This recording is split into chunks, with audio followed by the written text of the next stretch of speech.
Hello दोस्तों, नमस्कार। स्वागत है आप सभी का एजुकेशन मंत्रा में। दोस्तों, बिहार में डोमिसाइल पॉलिसी लागू हो चुकी है। इसका आधिकारिक आदेश भी जारी हो चुका है। बताएंगे, समझाएंगे।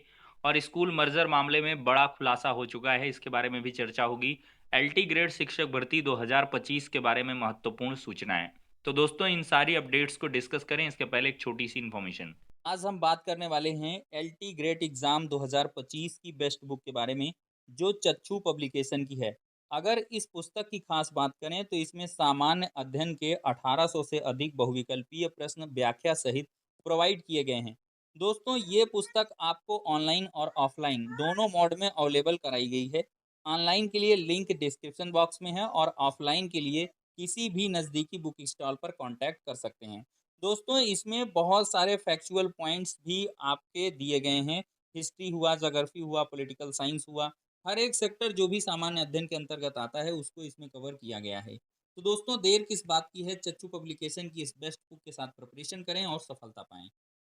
दोस्तों, देखा जाए तो कल की डेट में मुख्यमंत्री नीतीश कुमार जी ने एक्स के माध्यम से सूचना सादर प्रेषित कर दी थी कि बिहार सरकार लगातार भर्तियां कर रही युवाओं के साथ है। और साथ ही साथ उन्होंने ये भी स्पष्ट किया था कि टीआरई 4 में जो डोमिसाइल पॉलिसी है वो लागू की जाएगी।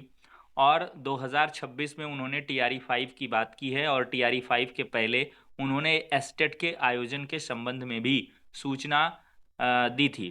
तो दोस्तों, डोमिसाइल पॉलिसी के संबंध में जो आधिकारिक आदेश है शिक्षा विभाग की तरफ से, बिहार सरकार की तरफ से, राज्यपाल की मंजूरी के बाद वो जारी हो चुका है। और ये काफ़ी चौंकाने वाला है।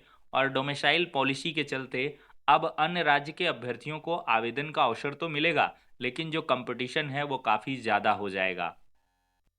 तो यहाँ पर दोस्तों, बिहार सरकार शिक्षा विभाग की अधिसूचना देख सकते हैं। पटना से दिनांक 5/8/2025 यानी कि आज की डेट की ये अधिसूचना है। और इसमें देखिए दोस्तों, 2023 का संशोधन करने के लिए निम्नलिखित नियमावली बनाते हैं।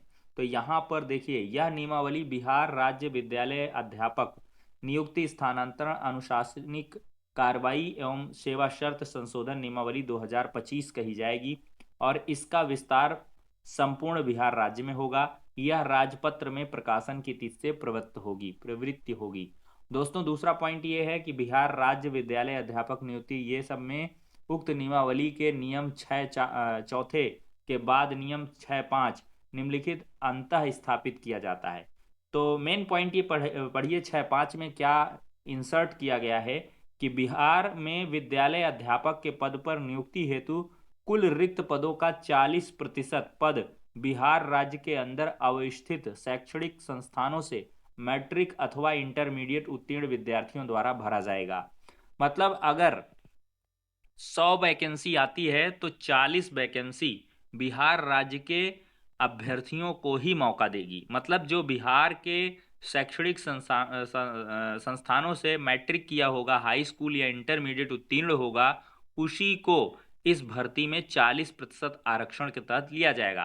परंतु 40% रिक्तियों के विरुद्ध तदनुसार योग्य अभ्यर्थी उपलब्ध नहीं होने पर ऐसी शेष रिक्तियां 60% रिक्तियों के लिए अर्हता प्राप्त कोटि के योग्य अभ्यर्थियों द्वारा भरी जाएगी।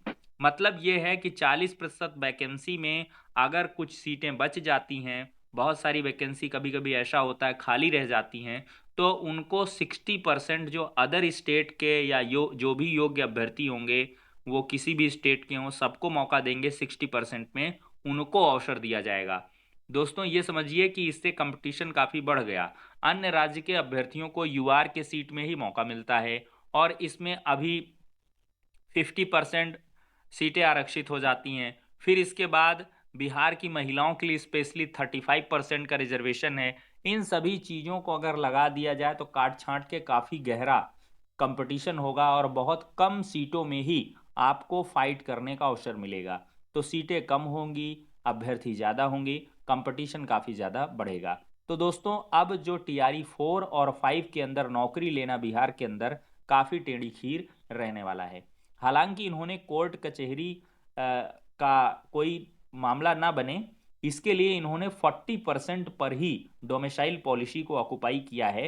बाकी 60% इन्होंने अन्य राज्य के अभ्यर्थियों के लिए छोड़ा हुआ है। तो ये डोमिसाइल पॉलिसी हो गई है। बहुत सारे अभ्यर्थी ऐसे थे, परेशान थे कि भाई डोमिसाइल पॉलिसी लागू हो जाएगी तो क्या हम फॉर्म ही नहीं भर पाएंगे। फॉर्म भर पाएंगे, लेकिन आपके जो चयन के अवसर हैं वो काफ़ी कम हो जाएंगे, क्योंकि कंपटीशन अब तगड़ा होगा। आई थिंक आपको कन्फ्यूज़न क्लियर हो गया होगा। और डिटेल्ड आपका जो कन्फ्यूज़न है हम नेक्स्ट वीडियो में लेंगे, आप लोग कमेंट बॉक्स में ज़रूर बताएं। दोस्तों, स्कूल मर्जर के मामले में एक बड़ा खुलासा हो चुका है। प्रदेश में 2 से 3 हजार स्कूलों का विलय निरस्त किया जाएगा। जी हाँ दोस्तों, पेयरिंग के लिए 1 किलोमीटर से कम दूरी और 50 से कम बच्चों की संख्या का है मानक। और अंबेडकर नगर में 154, चित्रकूट में 40 और गोरखपुर में 31 विद्यालयों का जो विलय है वो निरस्त किया गया है। दोस्तों, देखा जाए तो दूरी देखी न दिक्कत, बस कर दिया विद्यालयों का विलय। अमर उजाला ने विलय की दिक्कतों को लेकर लगातार छापी थी खबरें। 24 जुलाई के अंक में प्रकाशित हुई थी खबर। तो हर जिले में करीब 20 से 25 स्कूलों का जो विलय है वो वापस हो जाएगा। तो ऐसे में दोस्तों, 1 किलोमीटर से ज़्यादा दूरी वाले विद्यालयों का जो सारा विलय है वो निरस्त कर दिया जाएगा। लगभग 10 हजार स्कूल पेयर हुए थे, तो ऐसे में 2 से 3 हजार स्कूलों का जो विलय है वो निरस्त कर दिया जाएगा। दोस्तों, कंचन वर्मा, महानिदेशक स्कूल शिक्षा, क्या कहती हैं? बीएसए व अन्य अधिकारी जिलों में नियमानुसार कार्रवाई कर रहे हैं। 3-4 दिनों के बाद विलय निरस्त होने वाले स्कूलों की संख्या की स्थिति स्पष्ट होगी और मनमानी करने वालों के खिलाफ कार्रवाई होगी।